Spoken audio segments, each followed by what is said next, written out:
একদিন আমার আম্মুর মোবাইলে রং নাম্বার একটা ছেলে অ্যাড হয়।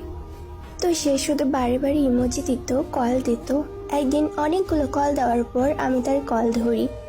তারপর আমি কল ধরে বলি, কে আপনি? কি সমস্যা আপনার? বারবার কেন কল দিচ্ছেন? আমি মানুষ। মানুষ তো সবাই, আমি তো আর আপনাকে গরু ছাগল বলি নাই। আচ্ছা, আপনার বাসা কোথায়? চিনি না, জানি না, আপনাকে কেন বলবো?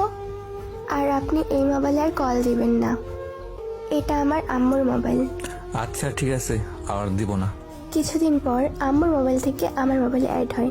তারপর আমি ওকে বলি, আপনি আবারও অ্যাড দিয়েছেন আমাকে?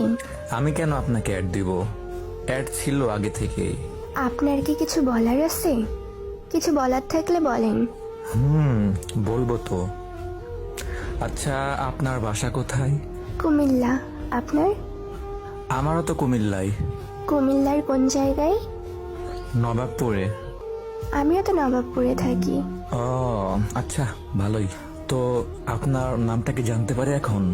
আমার নাম রেহেনা। আপনার নাম কি? আমার নাম হাসান। ও আচ্ছা, বাই। আচ্ছা ঠিক আছে। এর কিছুদিন পর আমি আমার আম্মুকে সব বলি যে, আম্মু, এই ছেলের বাসা আমাদের এলাকা থেকে একটু দূরে। এরপর সে আমার মোবাইলে কল দিল, আম্মুর সাথে পরিচয় হলো। এভাবে 4-5 দিন পর পর ও আমার আম্মুকে কল দিত। আমার আম্মু তেমন একটা ওর ফোন ধরতো না। এভাবে কয়েকদিন কেটে গেল। তার কিছুদিন পর ও আমাকে মেসেজ দিল, কেমন আছেন? আলহামদুলিল্লাহ ভালো, আপনি কেমন আছেন? এই তো আলহামদুলিল্লাহ ভালোই। ও ভালো। আচ্ছা, আপনি কোন ক্লাসে পড়েন জানি? 9-এ পড়ি। ও ভালো। 2 দিন পর আমি আমার আন্টি বাসায় যাই, আরও কল দিছে। আন্টি জিজ্ঞাসা করে কে কল দিছে। তারপর আমি আন্টির মেয়ের সাথে ওর পরিচয় করে দিই। ওরা পরিচিত হয়। তারপর আন্টির মেয়েকে কল দেয়, দিয়ে বলে, আচ্ছা, আপনি কি রেহানার খালাতো বোন? জি। আপনার নামটা জানতে পারি? সুমাইয়া। আপনার নাম কি? আমি হাসান। তো কোন ক্লাসে পড়েন আপনি শুনি? 7-এ পড়ি। ও ভালো। জি। এভাবে আন্টি আর আন্টির মেয়ের সাথে প্রতিদিন কথা বলে। এখন আর তেমন আমাকে একটা মেসেজ দেয় না। একদিন আন্টির কাছে হাসান সুমাইয়ার জন্য বিয়ের প্রস্তাব দেয়, কিন্তু আমাকে তারা এই বিষয়ে জানায় না।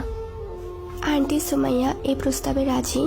তারপর সে আমাকে একদিন মেসেজ দেয়, আসসালামু আলাইকুম, কেমন আছেন আর কি করেন?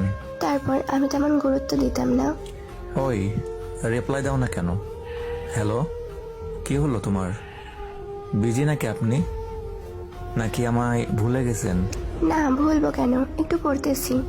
ও আচ্ছা, ভালো। তো কি করেন? কিছু করতেছি না, এমনি বসে রয়েছি। ও ভালো। তো আপনার বাসার সবাই কেমন আছে? আলহামদুলিল্লাহ ভালো আছে। আপনার বাসার সবাই কেমন আছে? আলহামদুলিল্লাহ, আল্লাহর রহমতে ভালোই আছে সবাই। ও ভালো। হ্যাঁ। তো আর কিছু বলবেন? বলতে তো চাই অনেক কিছুই, কিন্তু আপনি তো পড়তেছেন তাই না? আচ্ছা, পড়া শেষ হইলে তারপর আমাকে মেসেজ দিন, ওকে? তখন বলবো। আচ্ছা ঠিক আছে।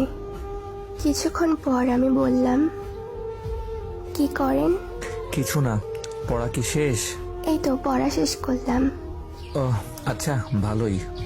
তো আপনি তো গুড স্টুডেন্ট তাই না? আচ্ছা, ভালো থাকেন। 12টা বাজে, ঘুমাইতে হবে।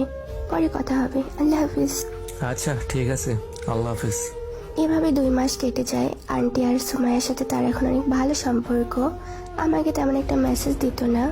একদিন হাসান আমারে বলে, তো এইটা আমাদের নতুন গল্পের ফার্স্ট পার্ট। যদি সেকেন্ড পার্ট দেখতে চান তাহলে আমাদের গেমিং উইথ হাসান পেজটি ফলো করে রাখেন, আর আমাদের এই ভিডিওটা বেশি